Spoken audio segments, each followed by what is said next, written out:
Un saludo especial a este decimosegundo encuentro departamental de semilleros de investigación de Caldas. Yo soy Carlos Arturo Gallego Marín, abogado especialista en Derecho Constitucional, magíster en Estudios Políticos y doctorando en Ciencias Sociales. Me complace presentar con Simón Rodríguez Tabarquino, líder de nuestro semillero de Política, Derecho y Política, esta ponencia acerca de los problemas constitucionales que pueden derivarse del estudio, la indagación de la impugnación y la doble instancia al interior del derecho procesal. Es muy importante que una temática tan actual y tan polémica en Colombia y en Latinoamérica se pueda ser expuesta de la forma en que lo hace Simón en este encuentro departamental de semilleros. Y lo es en la medida en que eh, invita a una reflexión sobre el examen que la Corte Constitucional realiza acerca de los acontecimientos político-jurídicos que suceden en nuestro país y en especial los que tienen que ver con ese derecho a la doble instancia. Simón Rodríguez Tabarquino es estudiante de Derecho, destacado, líder del semillero, como lo hemos dicho, pero además es un líder juvenil que pertenece a redes nacionales e internacionales de búsqueda y acción en el que la juventud hace un aporte muy destacado a al estudio del derecho, a la comprensión del derecho, de los análisis jurisprudenciales, de las sentencias, del qué hacer de la Corte Constitucional colombiana y todo aquello que establecería un diálogo con el debido proceso y con el derecho penal en general. De modo que me complace muchísimo de nuevo que podamos presentar esta, esta indagación en la que yo acompaño como tutor del semillero a Simón y de la que me siento muy complacido. Deseo que el desarrollo de este decimosegundo encuentro departamental sea muy exitoso como los anteriores. Muchas gracias por la introducción, doctor Carlos Arturo. Como usted bien lo menciona, desde el semillero venimos trabajando para el análisis de las situaciones político-sociales de nuestro contexto colombiano. Una de ellas, el caso tan suscitado del exministro Andrés Felipe Arias, quien hacia el año 2009 eh, logran endilgarle unos delitos, unas investigaciones con el proceso de agroingreso seguro, con el tema de las políticas públicas. De esta manera inicia todo un proceso judicial que en el 2014 impone una primera y única condena bajo el ordenamiento jurídico de ese tiempo y pues ya hacia este año se le concede al exministro Arias una tutela por parte de la Corte Constitucional para ampararle su derecho a la doble conformidad. De esta manera empieza esta ponencia, esta, este análisis e investigaciones que realizamos desde el semillero. La introducción, pues, de esta ponencia lo que pretende es precisar justamente esos contextos dentro de los debates políticos actuales,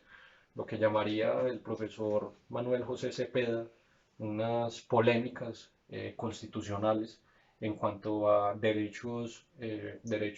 fundamentales en pugna. De esta manera, el propósito con esta investigación es exponer esas controversias hermenéuticas para que cada persona pueda hacerse una idea de lo que se refiere la Corte Constitucional frente a esos cambios de visiones. Em, el planteamiento que nosotros nos hacemos del problema es qué motivaciones hay de fondo eh, en esos pronunciamientos de la Corte Constitucional para cambiar tan drásticamente su visión en los juicios de constitucionalidad. Lo que pretendemos y lo que justificamos con este problema, con este planteamiento, es que justamente hay un antes y un después en la visión del juzgamiento, del examen de la doble conformidad por parte de la Corte Constitucional. De esta manera podemos aseverar que estos cambios de visiones se deben a contextos y a situaciones políticas que marcan esos cambios y obligan a que se concedan derechos cuando antes se pensaba que no se podían conceder y que era lo que estaba en la norma superior. Los objetivos que nos planteamos en primer lugar es desarrollar un análisis jurisprudencial de de todas esas sentencias de la Corte Constitucional que delimitan el derecho a la doble conformidad, de manera que en algunas sentencias, tal vez en las tres primeras que analizamos, encontramos una cohesión y una coherencia de la Corte Constitucional frente a que los procesos de única instancia para aforados constitucionales están en el marco de la Constitución y en el marco de la ley. Y luego llega una sentencia en el 2014 que dice totalmente lo contrario y que hay que garantizar la doble instancia y garantizar la doble conformidad, que es diferente a la doble instancia, para todas las personas, independientemente de si son aforados o si son ciudadanos del común. Otro objetivo que nos planteamos es analizar ese contexto político que influye en las decisiones judiciales, tal punto eh, pues que se consideran como fallos políticos desde la doctrina, toda vez que podemos observar cómo se ha visto la presión mediática por parte del movimiento denominado uribista frente a la presión a las altas cortes, principalmente a la Corte Suprema de Justicia, que fue la que condenó al exministro Arias en el 2014. Entonces vemos cómo esta presión mediática influye en las decisiones, al final, las decisiones de la Corte Constitucional. También podemos plantearnos como objetivo esa comparación eh, entre las garantías que se le brindan a la ciudadanía del común frente a las garantías que se le brindan a los aforados y a los que se denominan altos dignatarios del Estado.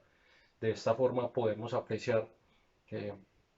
a los altos dignatarios del Estado en los procesos de única instancia, porque todo cambió con el acto legislativo 01 del 2018, ya se eliminó los procesos de única instancia para los aforados constitucionales y se estableció una segunda instancia. Vemos como la Corte se pronunció que eh, en sentencias anteriores ese derecho a la doble conformidad se cumplía, eh, y toda vez que en el mismo artículo de la Constitución, el artículo 31, establece los límites legales. Hay una libre configuración legislativa y esta la estableció en principio el decreto 2700 del 2000, de 1991 y luego pues ya el Código de Procedimiento Penal, la Ley 906 del 2004. Mm, y lo que analizó la Corte, lo que dijo la Corte fue que se le garantizaba a los altos dignatarios del Estado su proceso ante el Tribunal Máximo, ante la rama o la jurisdicción más docta y más proba dentro de la jurisdicción ordinaria. De esta manera, pues se puede concluir que esa primera visión de la Corte es un poco restrictiva, toda vez que aseveraba que se debía respetar esos principios de única instancia y respetar la libre configuración legislativa. Y la metodología utilizada dentro dentro de esta ponencia y dentro de esta indagación eh, fue una recolección de datos y análisis periodísticos, unas notas, unas columnas de opinión a lo largo pues que iba surtiendo el proceso del exministro Arias, tanto acá en Colombia como el que surtió en Estados Unidos. También pues tenemos la recogida de la jurisprudencia de la Corte Constitucional, un fallo de la Corte Interamericana de Derechos Humanos y pues ante esta recolección la metodología que utilizamos posteriormente fue la de el análisis de esos cambios de visiones del Tribunal Constitucional. Como lo mencionaba antes, se protegían esos procesos de única instancia para abogados y luego en el 2014 la Corte dijo que se tenía que garantizar la doble instancia para todas las personas en el territorio nacional. Entonces uno ve que con esas transformaciones lo que hace la Corte es perder su cohesión y perder su coherencia y nos deja en un limbo del cual no podemos saber qué entonces está acorde a la Constitución y qué no. Em, las referencias, como lo mencionaba, son las columnas y notas periodísticas, las sentencias de la Corte Constitucional, cuatro sentencias de la Corte. Estas tres primeras defienden los procesos de única instancia y esta última eh, prácticamente derrumba las otras tres y dice que hay que garantizar la doble instancia y la doble conformidad para para todas las personas, inclusive para los aforados. Y por último, el caso icónico de Liaquat Ali Alibux versus Suriname, una sentencia de la Corte Interamericana de Derechos Humanos que protege este derecho a la doble conformidad, que dice que todo Estado que esté acogido a la Convención Americana de Derechos Humanos tiene que proteger la doble conformidad a todos los ciudadanos sin distinción. Y la doble conformidad, tanto la doble conformidad como la doble instancia. Muchas gracias.